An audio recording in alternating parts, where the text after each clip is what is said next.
Do you also want a good commerce teacher? Do you want to be an expert in all subjects of commerce? If yes, then your search ends here. DV Commerce Classes has a best teaching experience. Download our apps from Play Store and get started learning with us. For more details, call us on 9122397597 or visit our website. Thank you. हाय, आज हम लोग कुछ बातों पे discuss करेंगे जो कि not for profit earning organisation बनाते समय बहुत सारे विद्यार्थी गलती करते हैं। जैसे कि आते हैं, सबसे पहला यदि बात करते हैं डोनेशन। ये डोनेशन जो होता है दो प्रकार का होता है, ठीक है। डोनेशन दो प्रकार का होता है, एक जनरल डोनेशन होता है और एक स्पेसिफिक डोनेशन होता है। मतलब कि दान है दो प्रकार का होता है, एक सामान्य दान बोलते हैं। अब यहाँ पर कंफ्यूजन बच्चों को यहाँ पर ये होता है कि यदि जनरल डोनेशन होता है तो इसे हम लोग दो जगह ट्रीट करते हैं। जनरल डोनेशन दो जगह ट्रीट किया जाता है, पहला रिसिप्ट एंड पेमेंट अकाउंट में और दूसरा इनकम और एक्सपेंडिचर अकाउंट में।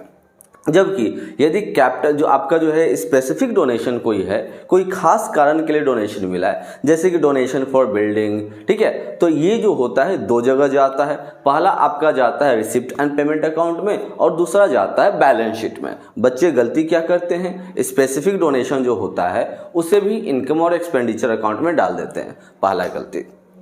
आगे फिर बात करते हैं, जब सवाल में कुछ न दिया हुआ रहे डोनेशन के बारे में, जैसे कि यदि मैं सवाल को पढ़ता हूं और उसमें पढ़ने के बाद मुझे पता ही नहीं चल पा रहा है कि यह डोनेशन जनरल डोनेशन है या तो फिर स्पेसिफिक डोनेशन है, ऐसी स्थिति में आपको उस डोनेशन को जनरल डोनेशन मानना चाहिए। मतलब कि यदि जनरल डोनेशन मानते हैं, सवाल में कुछ भी डोनेशन के बारे में नहीं बोला है कि वो जनरल है या स्पेसिफिक है, तो वह जनरल डोनेशन उसे हम कहां पर डालेंगे, रिसिप्ट एंड पेमेंट अकाउंट में और इनकम और एक्सपेंडिचर अकाउंट में। इसके बाद फिर आगे बढ़ते हैं हम लोग एंट्रेंस फी, एडमिशन फी। इसमें भी बच्चों को कंफ्यूजन होता है। एंट्रेंस फी जब उसके बारे में कुछ क्लियरली मेंशन ना रहे, ठीक है, एंट्रेंस फी के बारे में यदि कुछ भी मेंशन ना रहे, एंट्रेंस फी बोलने का मतलब प्रवेश शुल्क, आवेदन शुल्क, एडमिशन फी, ये सब के बारे में यदि क्लियर मेंशन नहीं किया हुआ है कि वह जनरल है या स्पेसिफिक है, रेवेन्यू नेचर का या तो फिर वो कैपिटल नेचर का है, ऐसी स्थिति में हमें यह मानते हैं कि वह रेवेन्यू नेचर का है। और मैंने तो बतलाया ही था पहले कि जितने भी रेवेन्यू नेचर्स की जो लेन देन होते हैं वह आपका रिसिप्ट एंड पेमेंट अकाउंट और इनकम एंड एक्सपेंडिचर अकाउंट में जाते हैं। मतलब कि यदि आपका जो है एंट्रेंस फी के बारे में कुछ ना बोले तो ऐसी स्थिति में उससे हम लोग रिसिप्ट एंड पेमेंट अकाउंट और दूसरा जो है इनकम और एक्सपेंडिचर अकाउंट के अंदर डालेंगे। इसके बाद फिर आगे हम लोग मूव करते हैं सब्सक्रिप्शन। अब ये सब्सक्रिप्शंस में भी दो प्रकार का होता है, एक रेवेन्यू होता है और एक कैपिटल नेचर का होता है। तो रेवेन्यू नेचर्स के सब्सक्रिप्शंस को कब देखोगे और कैपिटल नेचर्स के सब्सक्रिप्शंस को कब देखोगे। देखो, यदि सवाल में आपका इन द क्वेश्चंस यदि चंदा, जिसको हम लोग बोलते हैं सब्सक्रिप्शन को हिंदी में, ठीक है, तो यदि चंदा जो है आपको कोई खास कारण के लिए मिला हो, जैसे subscription received for building, subscription received from XYZ, कुछ भी रहे, या सॉरी ये वाला लाइन तो गलत हो गया ना, सब्सक्रिप्शन रिसीव्ड फॉर कुछ भी लिखा हुआ रहे, जब सब्सक्रिप्शन रिसीव्ड फॉर लग जाए तो यह हो जाएगा आपका कैपिटल नेचर का। तो जब कैपिटल नेचर के हो जाएंगे तो कहां कहां जाएंगे, आपका रिसिप्ट एंड पेमेंट अकाउंट में जाएंगे और दूसरा जो है बैलेंस शीट में जाएंगे। बट नॉर्मली ये वाले सवाल में सब्सक्रिप्शन में बच्चे का गलती नहीं होता है। सब्सक्रिप्शन नॉर्मली जो होता है वह मोस्ट ऑफ द टाइम जो होता है सिर्फ लिखा हुआ होता है सब्सक्रिप्शन। इट मीन्स यह जो है रेवेन्यू नेचर का है। तो रेवेन्यू नेचर का होगा तो कहां कहां डालोगे, पहला रिसिप्ट एंड पेमेंट अकाउंट के अंदर डालोगे और दूसरा इनकम और एक्सपेंडिचर अकाउंट के अंदर डालोगे। इसके बाद फिर आगे मूव करते हैं लाइफ मेंबरशिप फी, जिसे हिंदी में हम लोग बोलते हैं आजीवन सदस्यता शुल्क, ठीक है, आजीवन सदस्यता शुल्क। मतलब कि लाइफ के लिए हमने एक ऐसा मेंबरशिप लिया जहां पे हम पूरी लाइफ के लिए जो है इन्वेस्टमेंट एक ही बार मैंने कर दिया, तो इट मीन्स यह हमारा कैपिटल नेचर का हो जाता है। इट मीन्स हमारा जब लाइफ मेंबरशिप फी होता है तो इसका अकाउंटिंग ट्रीटमेंट कैसे किया जाएगा, दो जगह किया जाएगा।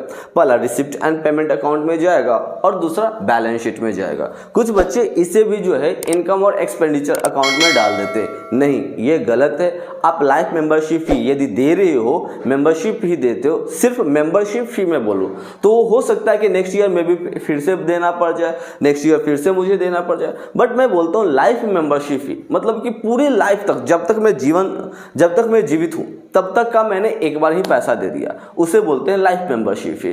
तो यह जो है आपका एक ही बार जाएगा, मतलब कि जो एक ही बार दिया जाएगा। इसी की वजह से लाइफ मेंबरशिप फी जो होता है वह क्या होता है, कैपिटल होता है, कैपिटल रिसिप्ट होता है। ठीक है, कैपिटल रिसिप्ट या कैपिटल पेमेंट कहो। यदि आपको मिलता है तो कैपिटल रिसिप्ट, यदि आप पे करते हो तो कैपिटल पेमेंट हो जाएंगे। ठीक है, इसके बाद फिर आगे बढ़ते हैं एंडोमेंट फंड क्या होता है। बहुत सारे बच्चों को इसमें कंफ्यूजन होता है, एंडोमेंट फंड क्या होता है। ठीक है, तो एंडोमेंट फंड जिसको हम लोग हिंदी में बोलते हैं समर्पित निधि, यह एक प्रकार का जो होता है आप अपने इच्छा से कोई पर्टिकुलर वर्ग के लिए आप डोनेट करते हो, दान देते हो, पर्टिकुलर वर्ग के लिए डोनेट करते हो, कोई खास काम के लिए आप दान दे रहे हो, तो यानी कि आप अपने मन से समर्पित कर रहे हो, इसलिए इसको हिंदी में बोलते हैं समर्पित निधि। ठीक है, तो समर्पित निधि यानी कि एंडोमेंट फंड यह कैपिटल नेचर का होता है। और जैसा कि अभी हमने बतलाया कि कैपिटल नेचर के लेन देन को दो जगह लिखे जाते हैं, पहला आपका होता है रिसिप्ट एंड पेमेंट अकाउंट में और दूसरा आपका होता है कैपिटल नेचर का बैलेंस शीट में। आई बात सभी को समझ में। इसके बाद फिर हम लोग आगे मूव करते हैं, एक छोटा सा टॉपिक और है गवर्नमेंट ग्रांट। अब ये गवर्नमेंट ग्रांट क्या होता है, इसमें भी बहुत सारे बच्चे का कंफ्यूजन होता है। नाम से तो पता चलता है गवर्नमेंट यानी कि सरकारी, ग्रांट का मतलब होता है अनुदान, सरकारी अनुदान यानी कि गवर्नमेंट से मुझे कुछ मिला है। ठीक है, तो जनरली गवर्नमेंट मुझे कुछ देते रहता है, एक एनपीओ वाले को, नॉट फॉर प्रॉफिट ऑर्गेनाइजेशंस को कुछ देते रहता है। जैसे कि आते हैं सब्सिडी जिसको कहते हैं, ये तो सब कोई जानते हो सब्सिडी क्या होता है। तो अब सोचो कि ये सब्सिडी को साल में एक बार दिया जाता है या डिफरेंट टाइप्स ऑफ सब्सिडीज जो है मिलते रहते हैं।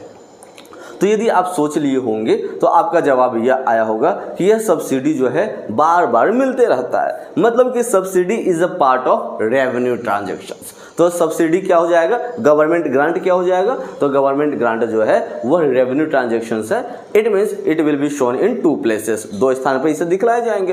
पहला आपका हो जाएगा रिसिप्ट एंड पेमेंट अकाउंट में और दूसरा हो जाएगा आपका इनकम और एक्सपेंडिचर अकाउंट में। आई होप कि ये सब टर्म्स में आपको कोई दिक्कत नहीं हुए होंगे। फिर एक छोटा सा और जो है, चलो अब मैं आप लोगों के लिए एक छोटा सा होमवर्क में देता हूँ। आप लोगों को यह बतलाना है कि जनरल फंड किसे बोलते हैं। ठीक है, जनरल फंड किसे बोलते हैं, तो इस सवाल का जवाब आप लोग अपने कमेंट सेक्शन में जरूर ड्रॉप करो। तब तक के लिए बाय बाय, मिलते हैं नेक्स्ट क्लासेस में। Do you also want a good commerce teacher? Do you want to be an expert in all subjects of commerce? If yes, then your search ends here. DV Commerce Classes has a best teaching experience. Download our apps from Play Store and get started learning with us. For more details, call us on 9122397597 or visit our website. Thank you.